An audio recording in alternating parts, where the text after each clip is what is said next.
พระพุทธมนต์บทสวดพระธรรมจักรกัปปวัตตนสูตรซึ่งเป็นปฐมเทศนากันแรกนอกจากนี้มวลหมู่ข้าเจ้าทั้งหลายจักได้นอบน้อมใจสักการะบูชาพระมหาปารมีแห่งองค์หลวงพ่อโตองค์พระสักยมุนีสีสันเพชรที่เสด็จประดิษฐานเป็นองค์ประธานอยู่ณพระวิหารหลวงวัดพระสิงห์วรมหาวิหารและปูชาพุทธานุภาวะปารมีแห่งองค์พระพุทธสิหิงค์พระสิงห์หลวงสถิตณพระวิหารลายคำและจักได้สวงสาปูชาองค์สรีมหาธาตุหลวงเจ้าเจติยะพระมหาธาตุเจ้านามจะตาปีเปิ้งมะโรงพญานาคนาคาพญางูใหญ่หั่นแล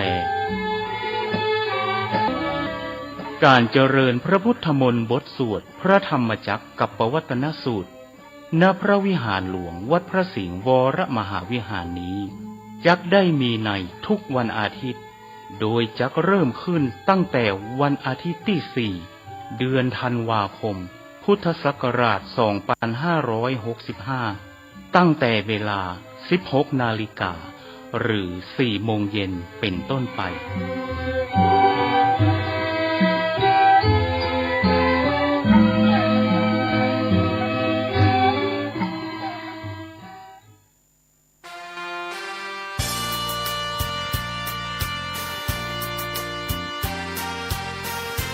ประกาศให้พระเถรานุเถระของคณะสงฆ์ทั่วประเทศเกี่ยวกับงานปริวาสกรรมจัดขึ้นที่วัดม่อนฤาษีอำเภอดอยหล่อจังหวัดเชียงใหม่ก็กราบอาราธนาเตรียมบริขารให้พร้อมพบกันเพื่อชำระศีลลดมานะละทิฏฐิระหว่างวันที่12ถึง22ธันวาคมพุทธศักราช2565ณวัดม่อนฤาษีอำเภอดอยหล่อจังหวัดเชียงใหม่เป็นงานปริวาสกรรมของพระคุณเจ้าขอเชิญชวนศรัทธานักศิลป์นักบุญทั้งหลายได้ไปร่วมเลี้ยงภัตตาหารและน้ำปานะได้บุญได้กุศลโดยทั่วหน้ากันเงาดำทำมึนคล้ายมายืนข้างกลด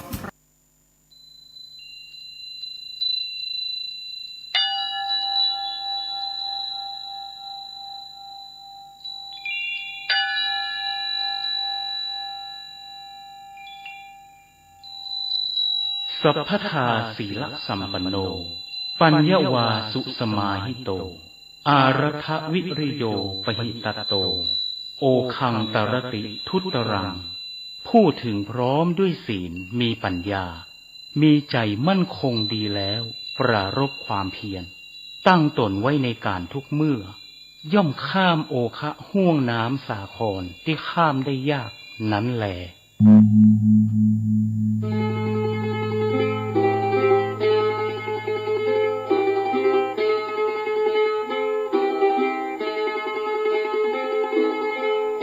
วัดพระสิงห์วรมหาวิหารตำบลพระสิงห์อำเภอเมืองจังหวัด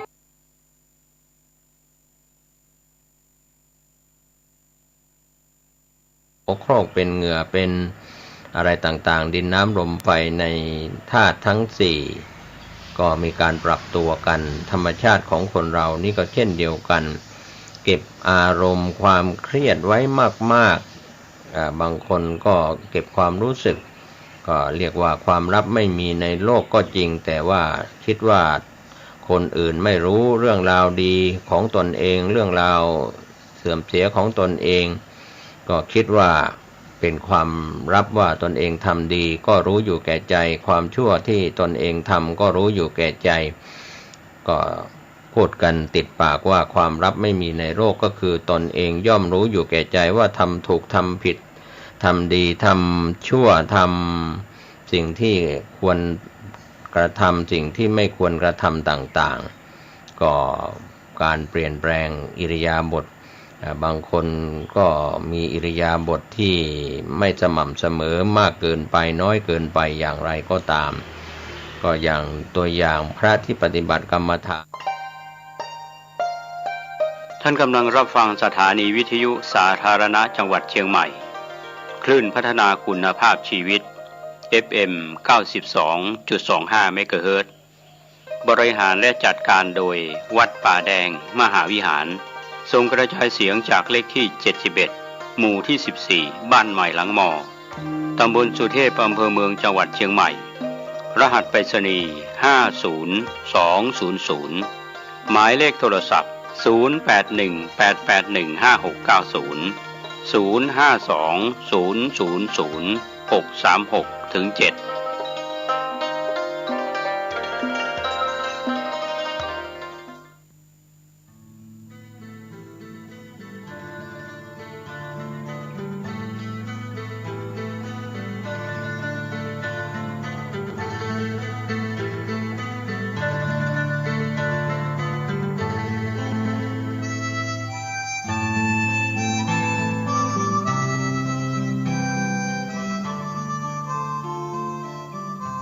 เราได้มา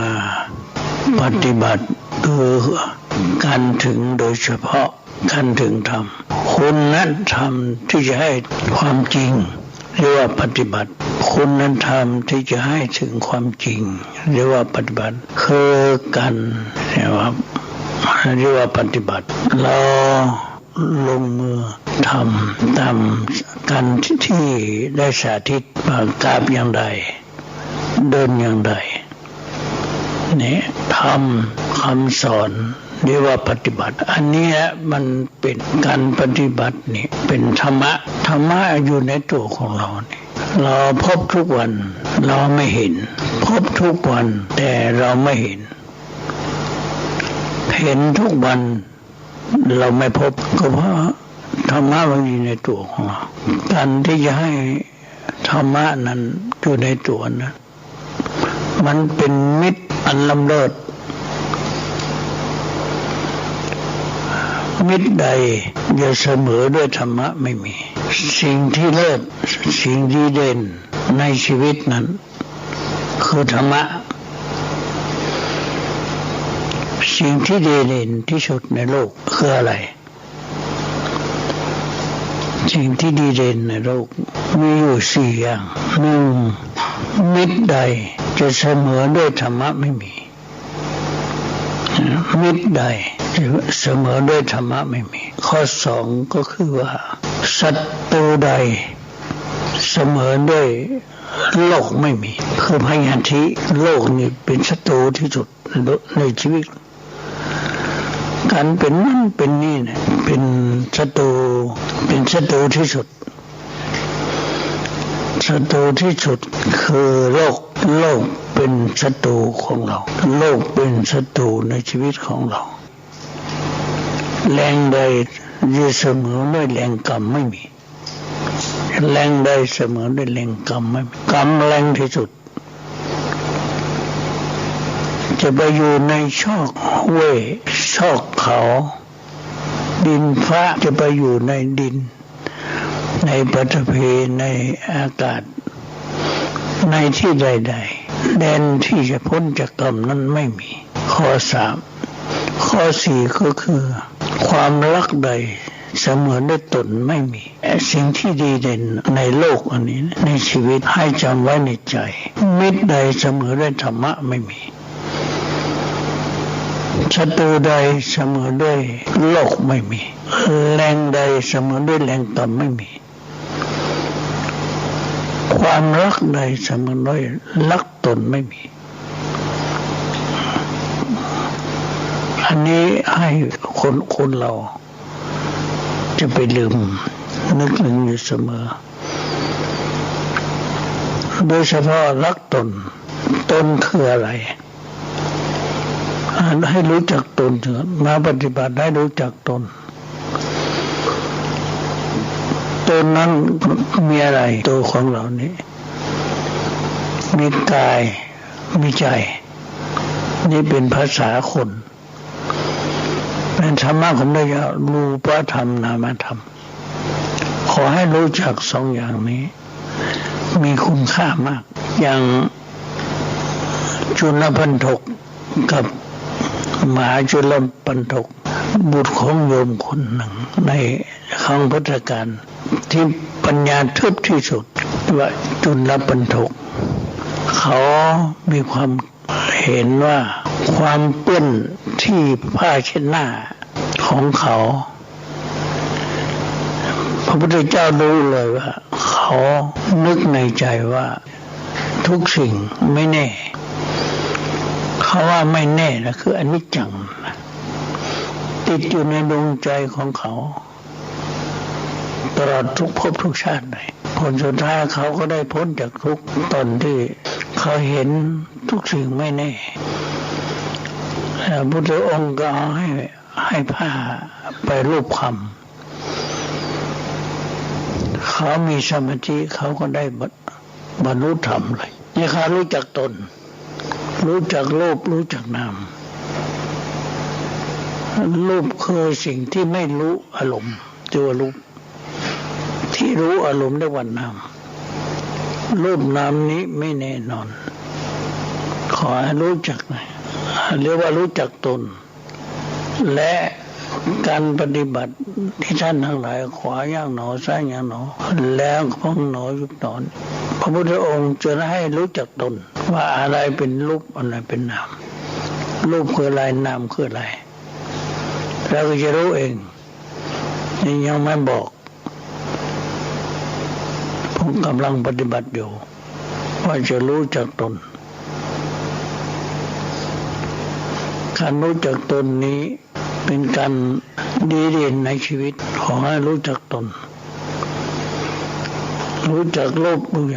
รูปคืออะไรนามคืออะไรจะรู้เองสันทิฏฐิโกผู้ปฏิบัติจะพึงเห็นเองต่อไปนี้เราก็จะได้ปฏิบัติเพื่อจะรู้จักตนให้มีการกราบสติปัฏฐานก่อนแล้วก็เดินจงกรมและนั่งสมาธิและจะรู้จักตน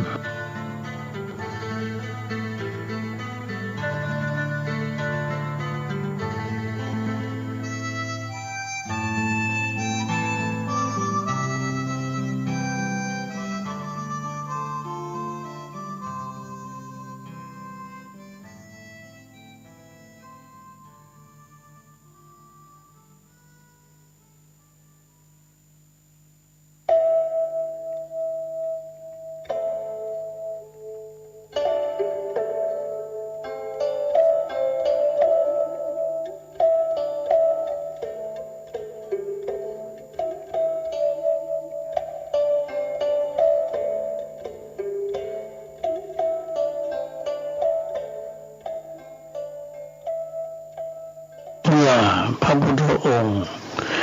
ทรงพระชนอยู่พระพุทธองค์ก็เป็นห่วงเป็นใยในหมู่พุทธบริษัทหมู่ภิกขุทั้งหลายหมู่พวกอุบาสกอุบาสิกาทั้งหลายขอรู้สึกท่านเป็นห่วงหมู่ภิกษุทั้งหลายจะไปที่ใดอุบาสกอุบาสิกาที่เป็นชาวพุทธแล้วพระองค์ก็เป็นห่วงว่าหมู่ฤทธิ์เดือนนาทีต่างไปนอกก็มีเมื่อพระพุทธเจ้ามีลัทธิต่างๆมีมากมายพระองค์ก็ป้องกันในทิศทั้งหลายจะไปที่ใดท่านก็คือความรู้เกี่ยวกับสาวกเกี่ยวกับอุบาสกอุบาสิกาทั้งหลายที่เป็นชาวพุทธพระองค์ก็สั่งบอกไว้ว่าในธรรมของพระพุทธเจ้าศาสนาของพระพุทธเจ้ามีอันใดต่ออันใดพระองค์ก็บอกให้หมดอย่างว่าพระองค์บอกไว้เสียว่าถ้ามีผู้ถามว่าธรรมะมีอันใดเป็นมูลท่านบอกธรรมะมีอันใดเป็นบุญคืออันใดเป็นรากเหง้าอันใดเป็นเกล้าธรรมะของพระเจ้าอันใดเป็นเกล้าอันใดเป็นมูลแต่พระองค์ก็บอกว่าถ้าเขามีคำถามมาอย่างนี้ว่าธรรมะมีความฉันทะเป็นมูลตอบว่าฉันทะเป็นมูลฉันทะแปลว่าอะไรความพอใจนี่ธรรมะเป็นมูลคือความพอใจเขาหมู่เขาอย่างเดียวกัน กันขอให้มีความพอใจเมื่อมีความพอใจแล้วอันนั้นธรรมะเกิดในใจแล้วอันนี้ผมบอกว่าถ้าเขาถามว่าอันใดเป็นมูลก็คงตอบว่าความพอใจเป็นมูลบาลีว่าฉันทะเป็นมูลของธรรมะถ้าเขาถามว่าอันใดเป็นแดนก็คงตอบว่าความมนสิการเป็นแดนเขาว่ามนสิการนี่มาว่าคือพิจารณามนสิการเป็นแดนแล้วคนใดให้สนใจธรรมะคนนั้นน่ะเข้าสู่ในแดนแห่งธรรมะละนี่เขาถ้าหากว่ามีคนถามว่าอันใดเป็นแดนของธรรมะได้แก่มนสิการคือความพิจารณาเป็นแดนถามว่าอันใดเป็นเหตุขอให้ตอบว่าความสัมผัสเป็นเหตุความสัมผัสนี่คือว่าเราจะต้องได้หันต้องได้ยินได้กลิ่นได้รสได้โผฏฐัพพะธรรมารมณ์อะไรนี่คือสัมผัสถ้าว่าสัมผัสกับธรรมะนี่เรามีกายเวทนาจิตธรรมอะไรเรามีความสัมผัสเนี่ยเป็นเหตุของธรรมะถ้าเราได้เจอได้พบเราได้สัมผัสกับธรรมะอันใดเป็นที่รวมของธรรมะคือได้แก่เวทนาเป็นที่รวมของธรรมะเวทนามันมีอยู่ทุกขเวทนาสุขเวทนาอุเบกขาเวทนาแล้วคนได้ปฏิบัติมันปวดมันเจ็บมันเมื่อยนี่แหละเนี่ยขอให้ถือว่าเป็นที่รวมของธรรมะธรรมะอยู่นี่ทุกมีตัวทุกตัวเดียวหาเห็นทุกแล้วหาเห็นธรรมะเดี๋ยวว่าเป็นทุกข์ว่าเป็นทุกข์เขาไม่ได้ไม่สบายเนี่ยเป็นทุกข์แล้วก็เป็นสุขก็เป็นเวทนาเป็นอุเบกขาคือเฉยๆก็เป็นเวทนาเนี่ยมีทุกคนนะคนที่ปวดแข้งปวดขาปวดเราพบธรรมะพบทุกข์เป็นที่รวมของธรรมะความเป็นทุกข์เวทนานะเป็นที่รวมของธรรมะเวทนาทุกข์ก็ดีสุขก็ดีเฉยๆก็ดีเป็นที่รวมของธรรมะทั้งหมดอันใดเป็นที่รวมของธรรมะคือได้แก่เวทนาอันใดเป็นประมุขของธรรมะ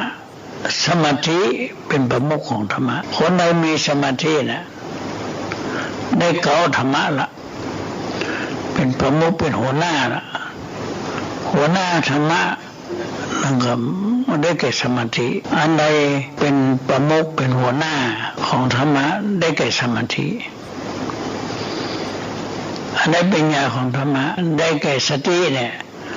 สติปัฏฐานทั้งสี่เนี่ยกายานุปัสสนาเวทนานุปัสสนาจิตานุปัสสนาธรรมานุปัสสนากายเวทนาจิตธรรมเป็นญาทั้งหมดเลยได้สติปัฏฐานทั้งสี่ได้หัวใจของพระไตรปิฎกทั้งหมดเลยขอมาได้สติปัฏฐานทั้งสี่สติเป็นใหญ่กว่าธรรมทั้งหลายอันใดเป็นใหญ่อันใดเป็นยอดของธรรมทั้งหลายอันใดเป็นยอดคือได้วิปัสสนาปัญญาตัวปัญญาตัววิปัสสนาปัญญานี่แปลว่าปัญญาตัวปัญญาเป็นปัญญาวิปัสสนาญาณเป็นยอดของธรรมะทั้งหลายแล้วก็อันใดเป็นสาระอันใดเป็นสาระแปลว่าอะไรแก่นสารอันใดเป็นแก่นสารได้แก่วิมุตติเป็นแก่นสารวิมุตตินะได้แก่ความหลุดพ้น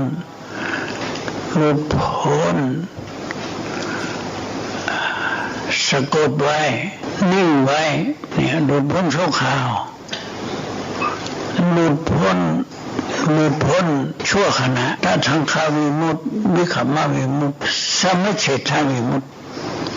คือไม่มี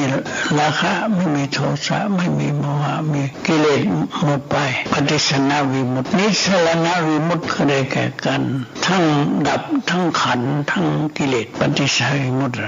วิมุตติเป็นสาระอันใดเป็นสาระของธรรมะก็คือเรื่องแก่วิมุตติความหลุดพ้นเหมือนมหาสมุทร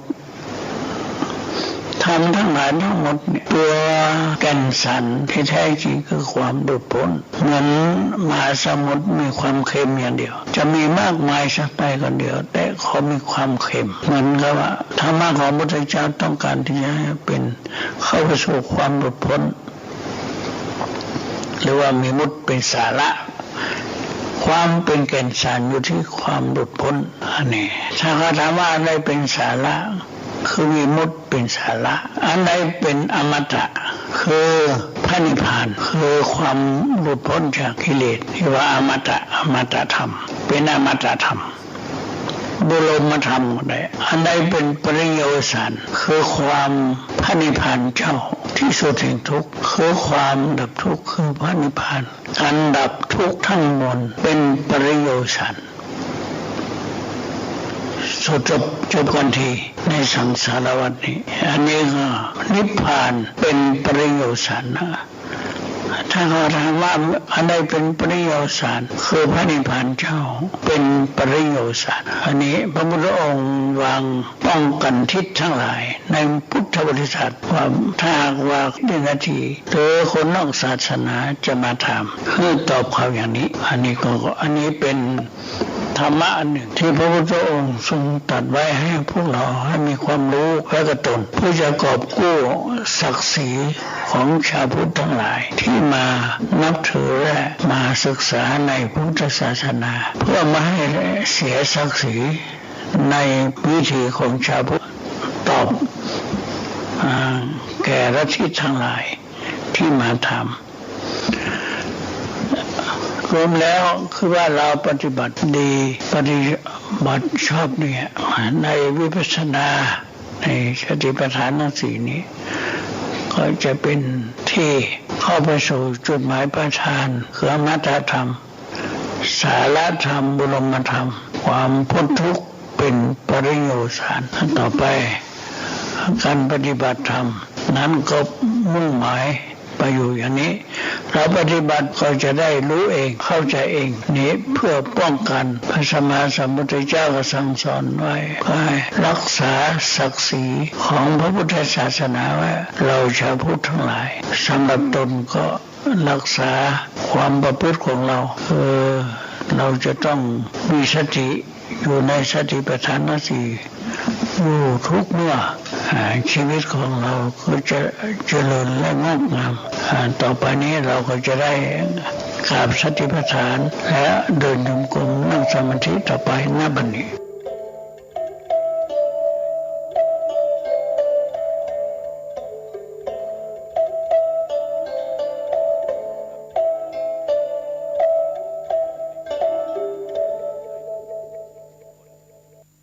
สวัสดีครับท่านผู้ฟังที่เคารพข่าวชาวบ้านผมกาเศรษฐ์เพชรสำริดบรรณาธิการข่าวก้าวหน้านิวกับการทำหน้าที่สื่อสารมวลชนของพี่น้องสื่อมวลชนทุกแขนงสาขาจากส่วนกลางและก็ส่วนภูมิภาคข่าวภายในประเทศข่าวจากต่างประเทศก็เป็นการทำหน้าที่ของพี่น้องสื่อมวลชนทั้งสื่อไทยสื่อเทศวันนี้เป็นส่วนหนึ่งนะครับที่ทางทีมข่าวเราได้รับรายงานในเรื่องของข่าวที่น่าสนใจนะครับในเรื่องของสหพันธ์นักข่าวนานาชาติเผยแพร่รายงานคนทำงานสื่อมวลชนที่เสียชีวิตระหว่างปฏิบัติหน้าที่ประจำปี ประจำปี 2022 โดยทั่วโลกมีนักข่าวเสียชีวิต67คนเพิ่มขึ้นจากปี 2021 ถึง 40%โดยในเรื่องนี้รายงานในวันสิทธิมนุษยชนสากล 10 ธันวาคม 2022 และเรียกร้องให้ที่ประชุมสมัชชาสหประชาชาติลงมติรับรองอนุสัญญาว่าด้วยความปลอดภัยและความเป็นอิสระของนักข่าวก็เป็นการปฏิบัติการทางทหารของรัสเซียทำให้ยูเครนเป็นพื้นที่อันตรายที่สุดในปีนี้มีนักข่าวและคนทำงานสื่อมวลชนเสียชีวิตรวม12คนทั้งชาวยูเครนและก็นักข่าวต่างทีมข่าวได้รับรายงานจากสหพันธ์นักข่าวนานาชาติเผยแพร่รายงานคนทำงานสื่อมวลชนที่เสียชีวิต ระหว่างปฏิบัติหน้าที่ประจำปี 2022 พบว่าปีนี้ทั่วโลกมีนักข่าวเสียชีวิต 67 คนเพิ่มขึ้นจากปี 2021 ที่มีผู้เสียชีวิต 47 คนถึง 40% แล้วก็ปีนี้ 2022 นับเป็นจุดเปลี่ยนสำคัญเพราะก่อนหน้านี้ตัวเลขนักข่าวเสียชีวิตระหว่างปฏิบัติหน้าที่มีแนวโน้มลดลงปฏิบัติการทางทหารของรัสเซียทำให้ยูเครนเป็นพื้นที่อันตรายที่สุดในปีนี้ก็มีนักข่าวและคนทำงานสื่อมวลชนเสียชีวิตรวม 12 คนทั้งชาวยูเครนและก็นักข่าวต่างชาติขณะที่ความรุนแรงในเฮติและองค์กรอาชญากรรมในเม็กซิโกทำให้สื่อมวลชนเสียชีวิต 6 คนและ 11 คนตามลำดับหากไม่นับประเทศที่มีภาวะสงครามเม็กซิโกถูกจัดเป็นประเทศที่อันตรายที่สุดสำหรับสื่อมวลชน IFJ ซึ่งมีสำนักงานใหญ่อยู่ในเบลเยียมและตัวแทนของผู้ประกอบวิชาชีพสื่อกว่า 600,000 คนใน140 ประเทศออกมารายงานเนื่องในวันสิทธิมนุษยชนสากล 10 ธันวาคม 2022 และเรียกร้องให้ที่ประชุมสมัชชาสหประชาชาติลงมติรับรองอนุสัญญาว่าด้วยความปลอดภัยและความเป็นอิสระของนักข่าวการสังหารนักข่าวและคนทำงานสื่อมวลชนที่เพิ่มขึ้นอย่างมากทำให้แอนโทนีเบนเลนเจอร์เลขาธิการ IFJ เรียกร้องให้รัฐบาลทั่วโลกหาทางป้องกันเพราะนักข่าวเป็นหนึ่งในเสาหลักของประชาธิปไตยนอกจากนี้สื่อมวลชนจำนวนมากถูกจำคุกในปีนี้ 2022 มีสื่อมวลชนถูกคุมขังถึง 375 คนประเทศที่มีนักข่าวถูกควบคุมตัวมากที่สุดจีน 84 คนตามมาด้วยพม่า 64 คนตุรกี51 คนอิหร่าน34 คนเบลารุส33 คนอียิปต์23 คนรัสเซียและก็ดินแดนไครเมีย29 คนซาอุดิอาระเบีย11 คนเยเมน10 คนซีเรีย9 คนและอินเดีย7 คนเม็กซิโกเป็นประเทศที่มีนักข่าวถูกเก็บมากที่สุดผู้ร้ายคุกคามเสรีภาพสื่อคือใครกันแน่ทั้งนี้เม็กซิโกฟิลิปปินส์ปากีสถานถือว่าเป็นพื้นที่อันตรายและคุกคามเสรีภาพสื่อมวลชนมีนักข่าว5 คนเสียชีวิตในปากีสถานท่ามกลางวิกฤตการเมืองแล้วก็มีคำเตือนว่านักข่าวในโคลอมเบียและฟิลิปปินส์เสี่ยงที่จะถูกคุกคามแม้จะมีผู้นำประเทศคนใหม่ก็ตามรายงานออกมาระบุว่าตัวเลขนักข่าวที่ถูกควบคุมตัวทั้งพวกเขาแค่ทำงานของตัวเองเท่านั้นดูเหมือนจะสวนทางกับคำประกาศรับรองสิทธิมนุษยชนและเสรีภาพสื่อที่รัฐบาลหลายประเทศเปล่าประกาศ IFJ ยังกล่าวถึงกรณีที่นักข่าวของสำนักข่าวชิรินอาบูอักเลถูกยิงโดยกองกำลังของอิสราเอลระหว่างที่ทหารอิสราเอลบุกเข้าไปยังค่ายผู้ลี้ภัยทางตอนเหนือของเขตเวสต์แบงค์เมื่อ 11 พฤษภาคมที่ผ่านมายื่นคำร้องต่อศาลอาญาระหว่างประเทศให้สอบสวนและเอาผิดผู้ที่เกี่ยวข้องกับการสังหารอาบูอักเลนะครับก็เป็นส่วนข่าวที่เกี่ยวข้องกับพี่น้องสื่อมวลชนทุกแขนงสาขาจากทั่วโลกโดยการออกมาเตือนจากสหพันธ์นักข่าวนานาชาติได้ชี้แจงถึงสิทธิมนุษยชนโดยเฉพาะคนทำงานสื่อมวลชนเสียชีวิตระหว่างปฏิบัติหน้าที่ปีนี้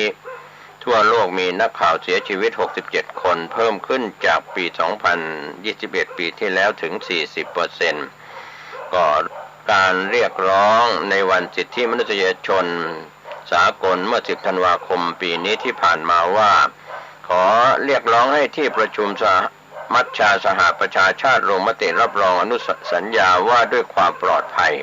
และความเป็นอิสระของนักข่าวนะครับนอกจากนั้นก็จะมีการปฏิบัติการ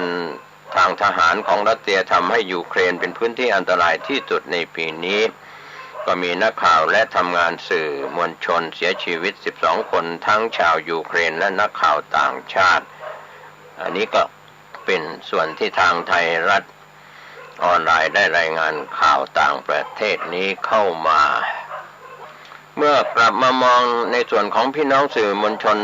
ไทยทุกแขนงสาขาทั้งส่วนกลางและส่วนภูมิภาค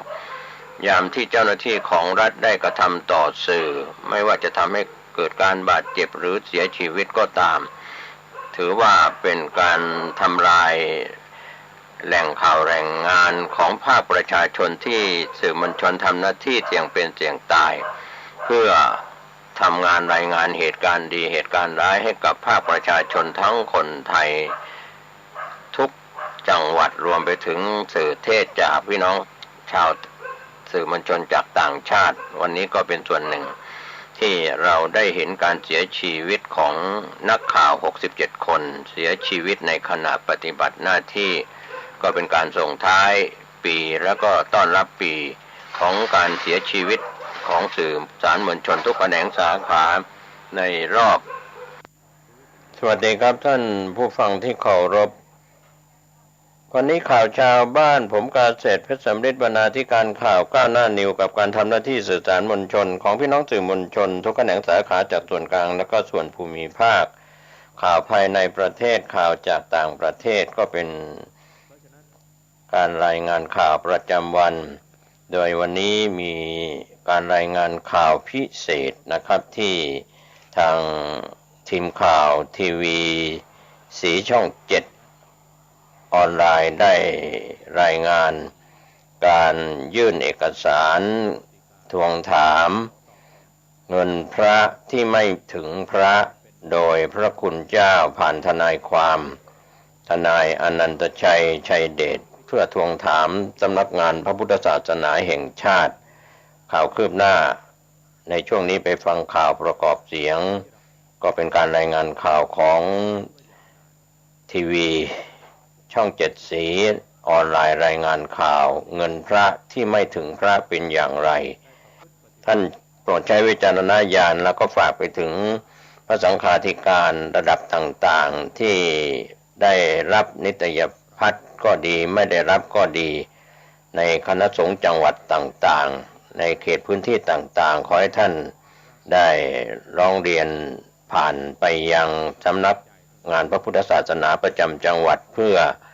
ส่งเรื่องไปยังสำนักงานพระพุทธศาสนาแห่งชาติปัญหาที่เกิดขึ้นไม่ใช่เพียงรูปที่ร้องเรียนน่าจะมีพระคุณเจ้าอีกหลายรูปที่ไม่ได้รับนิตยพัฒน์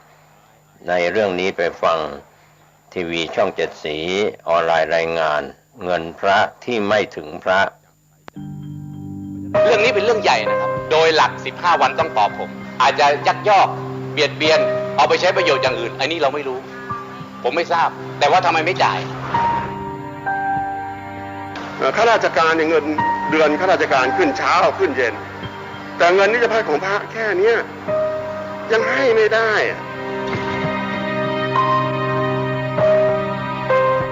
แล้วจะให้ทำยังไงอาตมาก็ต้องมาร้องเรียนแทนกับพระทั่วประเทศเงินพระราชทานของพระบาทสมเด็จพระเจ้าอยู่หัวทรงประทานมาแล้วเอาไปไหนกัน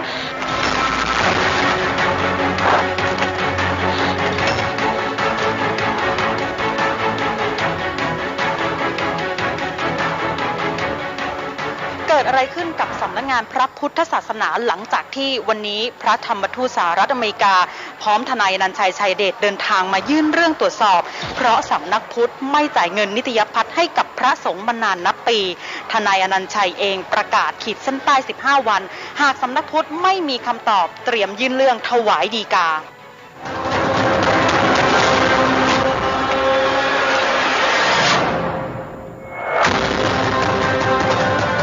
ว่าจะนอนหลับแล้วไม่ตื่นเมื่อไหร่เราก็ไม่รู้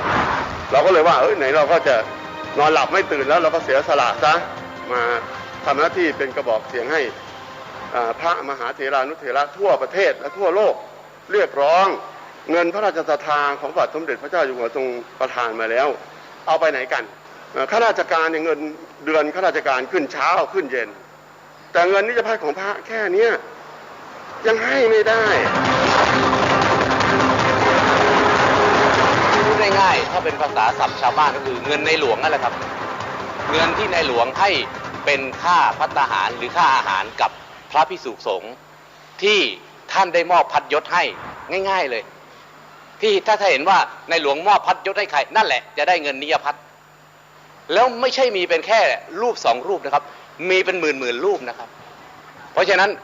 อยากจะฝากถึงสำนักพุทธเจ้าหน้าที่ทุกคนนะครับที่มีส่วนเกี่ยวข้องกับเงินนิยพัฒน์อย่า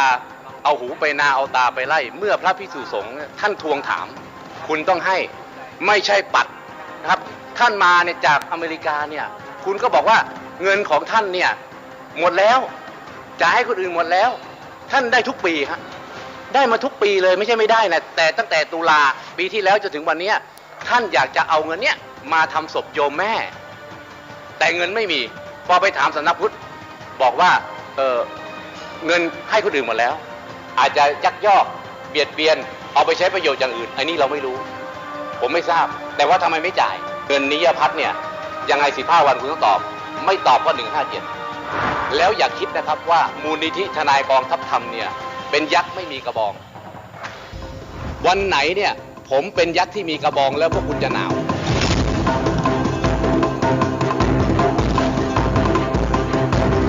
พระภิกษุสงฆ์ทั่วประเทศและในต่างประเทศธรรมทูตถ้ามีความเดือดร้อนจากการที่สำนักงานพระพุทธศาสนาแห่งชาติไม่ยอมจ่ายเงินนิยพัฒน์ร้องเรียนมาที่มูลนิธิทนายกองทัพธรรมแล้วผมเนี่ยจะทำหนังสือถวายฎีกาพระเจ้าอยู่หัวให้เป็นหางว่าวเลยผมเชื่อนะครับว่าเงินเนี่ยไม่ต่ำกว่า100 ล้านมีพระภิกษุสงฆ์ไม่ต่ำกว่า10,000 รูปที่ได้รับความเดือดร้อนจากการกระทำอย่างนี้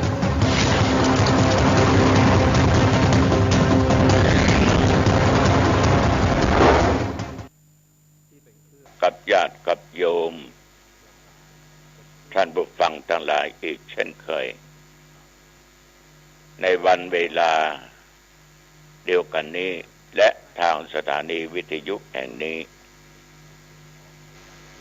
วันนี้จะได้อู้ถึงเรื่องได้โจทนากันมาคนลืมตัวงัวลืมตีนคือพอออกไม่ออกได้ฟังกัน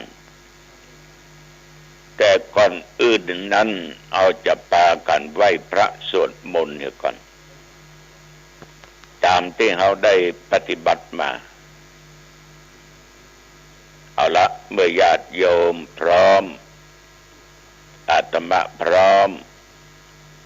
เขาก็มาไหว้พระสวดมนต์ด้วยกันเนาะอะระหังสัมมาสัมพุทโธภควาพุทธังภควันตังอภิวาเทมิกราบพระพุทธสวากขาโตภควตาธัมโมธัมมังนัมมัสสามิกราบพระธรรมสุปฏิปันโนภควโตสาวกสังโฆสังฆังนัมมามิกราบพระสงฆ์ต่อไปกล่าวคำนมัสการพร้อมๆกันไปนะโมตัสสะภะคะวะโตอะระหะโตสัมมาสัมพุทธัสสะนะโมตัสสะภะคะวะโตอะระหะโตสัมมาสัมพุทธัสสะนะโมตัสสะภะคะวะโตอะระหะโตสัมมาสัมพุทธัสสะพุทธังสารนังคัจฉามิธัมมังสารนังคัจฉามิสังฆังสารนังคัจฉามิตุติยัมปิพุทธังสารนังคัจฉามิตุติยัมปิธัมมังสารนังคัจฉามิ ยัมปิสังฆังสารนังคัจฉามิตติยัมปิพุทธังสารนังคัจฉามิตติยัมปิธัมมังสารนังคัจฉามิตติยัมปิสังฆังสารนังคัจฉามิกรมอุตุได้ประกาศบอกว่าระยะนี้นับตั้งแต่เมื่อตะวันวามาจนถึงปัจจุบันไม่มีรายงานว่าฝนตกสำหรับอากาศนั้นกลางวันก็ยังร้อนอยู่แต่พออยู่ได้ กลางคืนอากาศหนาวมาจนถึงตอนเช้าอากาศก็ยังหนาวอยู่ถ้าเป็นดอยอินทนนท์นี่โอ้โหลดลงเยอะอุณหภูมิก็ออกไม่ออกญาติโยมท่านผู้ฟังคนลืมตัวงัวลืมติ่นอันคนขี้หลงขี้ลืมเนี่ยว่าเปิ้นว่าตัวเนาะแต่เฮามันเป็นการลืมที่เรียกว่าไปตามวัยตามอายุสักเตื้อญาติโยมทั้งหลายเขามักจะลืมอันนั้นมักจะลืมอันนี้เตื้อเอาจ้องก็ดีไม้เต้าก็ดีผ้าเช็ดหน้าก็ดีเช็ดตัวก็ดีพวงกุญแจก็ดีเอาไปไว้ที่ไหนบ่ฮู้ซ้อขึ้นล่องขึ้นล่องเพื่อก็ไว้จัดดีลืมไปลืมใบลืมบอดหลายเตื้อที่ตู้เจ้าก็ยังลืมนะลองฟังเนาะไม้เต้าเนี่ยไม้เต้าหวายนะตีอาตมาภาพใจอยู่เป็นประจำถึงวันในวันหนึ่งญาติโยมเดินในขวางวัดเน้นก็โตยพอพอดีเนี่ยตัวเองอยากจะเดินโดยไม่ต้องถือไม้เต้าก็ยกไม้เต้ามาไว้ที่อกคล็อกแขนเตียวไปได้สัก30-40 เมตรเริ่มต้องใจไม้เต้าเนี่ยนะก็เตียวได้ดีก็เลยหันหลังกลับมาถามเน้นว่าเน้นไปเอาไม้เต้าตัวลุงมาไปลืมเอาไม้เต้ามาเน้นก็ยืนไขว้หัวคิกโอ้ไปละไปไม้เต้าตัวลุงมาเดี๋ยวตัวลุงจะไปนี่มันเป็นลงคงค้างต้องใจไม้เต้าเน้นก็เลยบอกว่าก็มีที่ตัวลุงกันเนาะเอามากองที่ออกก็ล็อกแขนนะลืมยิ่งแก่ก็ยิ่งลืมนะญาติโยมก็คงจะมีเหมือนกันเนาะบางคนเข้าห้องน้ำเปิดไฟไปถ่ายไปอย่างก็ดีเรียบร้อยออกจากห้องน้ำมามันนั่นน้ำพอลือในห้องน้ำลืมปิดก๊อกลืมปิดไฟเมื่อญาติโยมบางคนน่ะฟังดูเจ้าเต้นเนาะลืมปิดวิทยุมาได้ไปจัดมึนไปมาเปิดวิทยุนี่น่ะดังลั่นนี่น่ะกูเปิดตะกี้แล้วเนี่ยกูลืมปิดไป อันนี้สำคัญนะออกบ้านออกจองลงหอลงเรือนบางคนปิบมาปะท้อเอี้ยเบิกเอี้ยเบอจนขโมยค้นทรัพย์สินเข้าของหายอะอวยไปไผมาเปิดประตูบ้านเปิดประตูหอเฮือนนี่แน่ปล่อยให้โจรขโมยมาลักของกูได้จัดมึนพอด่าคนอื่นด่าหาต้นอาตาคนอื่นเป็นว่ากูลืมปิดเพิ่งขโมยมันออกไปพอน้องแกก็อย่างเดียวกันหรอกบางคนเท่ามาแล้วลืมกินยุกลืมกินยาลืมนั้นลืมนี้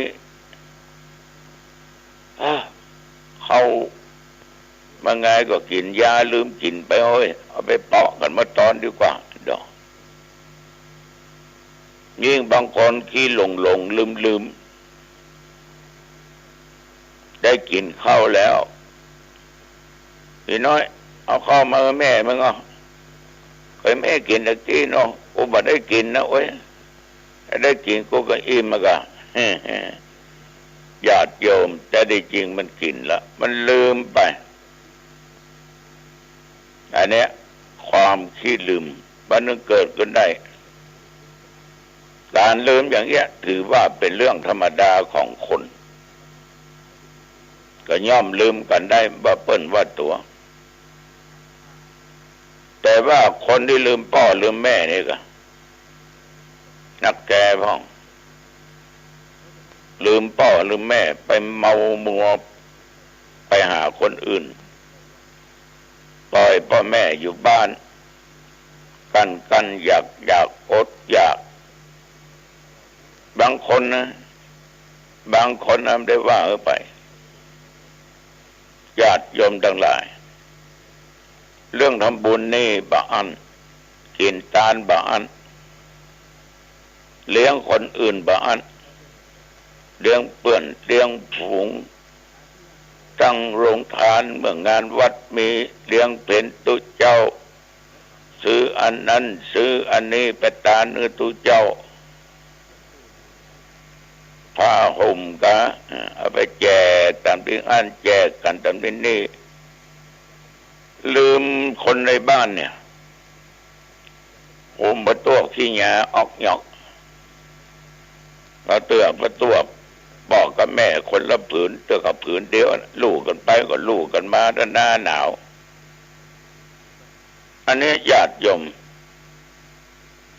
บางครั้งนี่ลูกบางคนลืมพ่อลืมแม่ลืมแตะลืมบ้างเลี้ยงคนอื่นได้เลี้ยงพ่อแม่ไม่ได้ซื้อคนอื่นได้ซื้อตัวเองไม่ได้ซื้อพ่อแม่ไม่ได้จิใครมาจิกับพ่อกับแม่ว่ามันมีถึงวันเนี่ยมีกลิ่นมีใจมันใหญ่โตถึงวันมีหน้ามีตาถึงวันเพาะไผ่ได้พ่อแม่เองฉะนั้นตัวลุงขอเตือนสตินะใครจะไปลืมพ่อลืมแม่นะลืมพี่ลืมน้องลืมเพื่อนป้องมิตรสหายคำบางคนลืมพี่ลืมน้องเอาคนอื่นมาเป็นพี่เป็นน้องเนี่ยอู้กันมาเข้ากันมาถูกหูกันผิดหัวกันถ้าเจอพี่น้องเกิดร่วมท้องแม่เดียวกันมาแต่ทุกข์ยากรับจนล้มป่วยไปเจ็บป่วยไปพอจะตายพออ้างาบอ้างเงิงตึ้มไปหาลืมเพื่อเพื่อนมาบอกแล้วก็ลืมไปลืมบอดนะกูก็ลืมไปลืมเงาหมูรู้เพื่อนฝูงไม่แก้วสหายคำก็อย่างเดียวกันบางคนเนี่ยนะลืมกระทั่งลูกเมียของตัวเองมัวไปเอี่ยวเพลิดเพลินหลงละเริงกับไม่ยิงคนอื่นกับหมู่กับฝูงว่าเมียเนี่ยลูกเนี่ยจะอยู่จะกินอย่างใดเมาใจใส่เมาเหล้าวันคำกันเดียวก็ไปกงเดียวหันก็ได้ไปกงกันที่นี่เลี้ยงกันที่หันเลี้ยงกันที่นี่ เมาเหล้าเข้าบ้านเขาจองมาลูกจะได้กินเมียจะได้กินตึ้มกึดก็เตือนเมียก็โปยลูกก็มีเอากับมันไปแอวเนี่ยลืมทิ้งลูกทิ้งเมียด้วยลืมได้ลงคอแต่ญาติโยมต่อไปก็จะลืมละลืมตัวเก่าละยังว่าหาวันนี้อันนี้กูก็ว่าเป็นไผ่ละลืมไม่ว่าตัวเป็นไผ่มาจากไหนกำลังจะทำอะไรอย่างจะเป็นอย่างใดบ่นึกก็บ่ออกพอออกไม่ออกญาติโยมอย่างที่ว่าลืมตัวจนลงตัวจะลืมตายลงกายจนลืมแก่ลงผัวลงเมียจนลืมพ่อลืมแม่คนเฮาบางคนน่ะมีเงินมีทองมีข้าวมีตองก็ลืมตัวไปถือยศถือศักดิ์ถือว่าตัวเองมีเงินมีทองมีข้าวมีของกูเป็นคนมีอย่างตึมช่วยไผวัดก็บ่เข้าพระเจ้าก็บ่ไว้แล้วก็พอหน้าพี่แล้วก็พอหน้าน้องนี่บัดได้นะมันหมดได้นะถ้าเอาหมดไปเมื่อใดหรอหมดตัวเมื่อใดหรอญาติโยมมันจะเป็นยังไงเมื่อเฮามั่งมีเนี่ยเอาไปลืมพ่อแม่ลืมพี่ลืมน้องญาติเพื่อนพ้องอย่างเงี้ยก็ระวังเถอะมันขึ้นได้ก็ลงได้นะเคยเป็นคนมั่งคนมียศถาบรรดาศักดิ์บัจจาบรรดาก็อาจจะตกลงมาเป็นคนอนาถาบ่มียศมีอย่างละบางคนมันมียศถาบรรดาศักดิ์มันลืมตัวหรอกแต่ทุกอย่างนะมันเสื่อมได้เพราะลืมตัวมากบัดได้ญาติโยมบางคนเนี่ยกูเป็นกำนันเนอะกูเป็นผู้ใหญ่บ้านเนอะกูเป็นสทเนอะกูเป็นสจเนอะอันเนี้ยชาวบ้านจะมาอู้กันฟังเนี่ยเป็นได้ค่อยหัวระยะเนี่ยใกล้จะเลือดตั้งเนาะปีหน้าเนาะเดี๋ยวนี้ไหวหมดสุมาเดี๋ยวเขาบอกไหวทำมาว่าไฟว่าอย่างนั้นไหวหมดเข้าหมดจะตุกจะยากจะจนเข้าหาหมดนั่งกินข้าวด้วยกันก็บรังเกียจกันก็มาเคยเป็นเลยเนาะได้เป็นไปป๊อบในปอดเดาทำเอ็นเนี่ยเงยหน้าขึ้นฟ้าบ่สอมานั่งกินข้าวได้ตามสบายครับไม่อยากเตื้อได้จริงต้องมันห้องจอกมันกลัวเสียยศเสียทรัพย์เพราะมันเป็นใหญ่แล้วหรอฉะนั้นพระพุทธเจ้าในญาติโยมบันทึกสอนว่าอัตตนังนามิวัตยะแต่ว่าบุคคลเนี่ยบ่ควรลืมตัวเองพระเจ้าก็จึงขอญาติโยมได้พิจารณาตัวเองว่าเฮาเนี่ยเป็นไผแต่เขามาจากไหนเป็นลูกเต้าเราไผเอาได้อยู่ได้กินมียศถาบรรดาศักดิ์มีเงินมีทองมีข้าวมีของอยู่ถึงวันเพราะไผแล้วเขากำลังทำอย่างอยู่ในหน้าที่อย่างนะเอาควรจะอย่างใดจะคิดอย่างใดอันไหนผิดอันไหนถูกญาติโยมคนที่เปิ้นบ่ลืมตัวเนี่ยเปิ้นจะพิจารณาอยู่ถึงเรียกว่าอดีตของตัวเองคือได้อย่างคนบางคนเนี่ยเปิ้นมั่งมีสีสุขมีเงินมีทองมีข้าวมีของเป็นอย่างนึกถึงเมื่อเปิ้นอับจนถึงเมื่อเปิ้นทุกข์ยากเพื่อเปิ้นจะได้มาถึงวันนี้เนี่ยเปิ้นจะบ่ลืมคนนั้นจะบ่ลืมคนนี้ต่อออกไม่ออกญาติโยมท่านผู้ฟังทั้งหลายฉะนั้นจะไปเป็นคนลืมตัวจะไปเป็นงัวลืมตีนเนอะก่อนจะทำก่อนจะพูดอะไรอย่างต้องคิด คิดดีแต่จึงทำจึงอู้จึงจ่าก็ขอเตือนสติไว้กับว่าออกไม่ออกญาติโยมทุกคนแต่ตะวันวานี้ญาติโยมอาตมาภาพ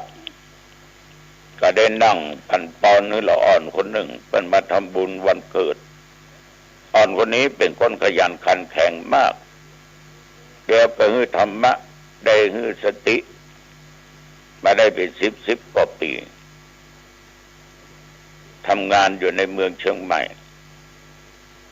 ก็บ่ลืมตัวตนบ่ลืมคำสั่งคำสอนที่ทุกเจ้าได้ชี้แนะนำเมื่อว่างเมื่อใดเวลาที่พร้อมก็มาทำบุญอยู่ตลอดซื้ออาหารการกินการหยังก็มาถวายแต่วงเล็บก็จ้อมจะกองหานะแต่ว่าเปิ้นบ่ลืมครูบาอาจารย์บ่ลืมคำสั่งคำสอนชีวิตก็จึงอยู่รุ่งโรจน์เพราะมีธรรมะขยันทำตามหน้าที่ของตัวเองก็พอเลี้ยงชีวิตอยู่ได้บ่ลืมแม่บ่ลืมพ่อบ่ลืมพี่ลืมน้องแต่ว่าตอนคนนี้มาก็ผูกข้อมืออย่างตามธรรมเนียมประเพณีก็จะเจริญต่อไปแต่ว่านี่เช่นเดียวกันญาติโยมศรัทธาวัดธรรมาภาพในเผ่าทว่าโอ้โหคนนักคนหลายลูกมันเป็นแม่ยิงมี5 คนเป็นแม่ค้าแม่ขายหลานเพื่อก็เป็นข้าราชการ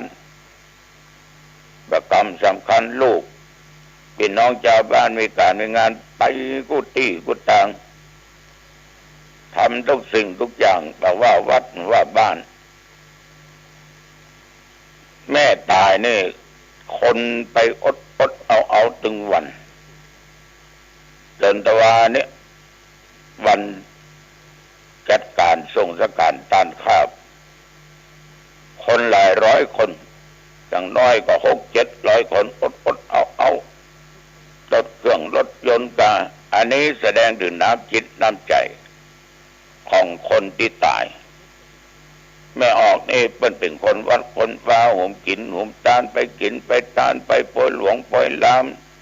ไปอันไปนี่การงานมีหยังก็มาช่วยยะช่วยจัดช่วยทำชาวบ้านมีงานศพงานสากงานนั้นงานนี้ก็ไปถึงแม่ไปถึงพ่อไปถึงลูกมันก็เป็นการผูกพันกันบ่ลืมกันแม่ก็แต่ว่านี่ยอมรับว่าคนนักประกตานครัวที่บ้านญาติโยมนิมนต์ตุเจ้า12เน้นวัดหนองตองก็7ก็5 ตนก็ทำบุญกันที่บ้านตามฐานะตามอัตภาพของตัวเองแต่ว่านี่เพิ่นทำอาหารเลี้ยงกันมาสั่งข้าวกล่องเฮ้ยตั้งโต๊ะกันก็ดีอ่านแล้วก็ชื่นอกชื่นใจว่าคนตายเนี่ยเป็นคนดีมีก็คนเสียดายเพราะมันเป็นคนวัดคนว่าต่อจากนั้นธรรมาภาพก็ไปที่วัดพระธาตุเจ้าสีจำตองดังที่เคยอู้เคยจ่าญาติโยมฟังบรรอาธนาสรีละร่างของหลวงปู่ทองสิริมังคโลหรือว่าพระพรหมมงคลวิปัสสนาจารย์หลวงปู่ได้จากไปครบ3 ปีเพื่อถวายราธนาสรีละร่างกายจากศาลาอาทัยเรศหลังใหญ่ๆนั่นนะก็ตั้งไว้หัน3 ปีอัญเชิญศพของหลวงปู่เนี่ยราธนาศพหลวงปู่ไปที่กุฏิอาทัยเรศก็หลังจัดใหญ่จัดกว้างเอาศพไปตั้งไว้หันประเดี๋ยวนี้ถ้าไผ่ประกาศไปไหว้จะหันสรีระร่างกายของหลวงปู่เพราะลูกศิษย์ลูกหาเอาใส่ลงแก้วตั้งบำเพ็ญกุศลไว้ที่หัน รื่องประดับประดาต่างๆนานาโกฐก็ทำมาจากกรุงเทพเอามาตั้งประดับพวงมาลาก็มีหั่นแต่ว่าก็มีคนมากพอสมควรแล้วก็ทุกเจ้าก็ตอนเจ้าเสร็จไปตอนเพลแล้วตอนนี้มนต์ทุกเจ้าสวดพุทธมนต์สวดพุทธมนต์งานอันใดก็ตามญาติโยมที่เกี่ยวเรื่องกับความตายนะนิมนต์ทุกเจ้าไปสวดเพิ่นบอกว่าสวดพุทธมนต์ไม่ใช่เจริญพุทธมนต์เจริญพุทธมนต์งานมงคลต่างๆขึ้นบ้านใหม่สืบอุตราจัตตางานแต่งงานวัดงานวาบ่ได้ปราลบเรื่องคนตายหรือความตายนั่นเจริญพุทธมนต์แต่ว่าก็ขึ้นแต่นคำละ10 ตนสวดธรรมนิยามสูตรพระเจ้าก็เป็นรอบที่2หมดกันตอนบ่ายพระนิมนต์พระเจ้า60ก็6 รอบสวด7รับไตรทานเสร็จก็กลับวัดไผ่วัดมันและเมื่อคืนก็มีการแสดงธรรมโดยพระเดชพระคุณหลวงพ่อพระพรหมเสนาบดีเป็นองค์แสดงวันนี้นิมนต์พระเจ้าอีกประมาณ100 กว่าตนวันนี้นะที่วัดพระธาตุเจ้าศรีสำตองกุฏิอาไทยเลศฉะนั้นญาติโยมมีโอกาสเวลาอยากจะไปไหว้ไปสาสรีระร่างกายของหลวงปู่อันเป็นพระมหาเถระที่ทรงด้วยพรหมวิหารธรรมเมตตากรุณามุทิตาอุเบกขามาตลอดหลวงปู่เป็นอริยสงฆ์นะเป็นอริยสงฆ์ฉะนั้นญาติโยมอยากไปกราบไปไหว้สรีระร่างกายคำนี้ได้หานะสรีระร่างกายของหลวงปู่ตั้งอยู่ในโลงแก้วอันนี้ก็จึงขอเจริญพรให้ญาติโยมรับทราบเอาละผู้จะไปมาเวลาเป่าสมควรเนาะอายุวันโนสุขังพลังพบกันใหม่โอกาสหน้าเจริญพรสวัสดีครับท่านผู้ฟังที่เคารพข่าวชาวบ้านผมกาเศษเพชรสำริดบรรณาธิการข่าวก้าวหน้านิวกับการทำหน้าที่สื่อสารมวลชนของพี่น้องสื่อมวลชนทุกแขนงสาขาจากส่วนกลางและก็ส่วนภูมิภาคข่าวภายในประเทศข่าวต่างประเทศวันนี้ผู้ดำเนินรายการมีความคืบหน้า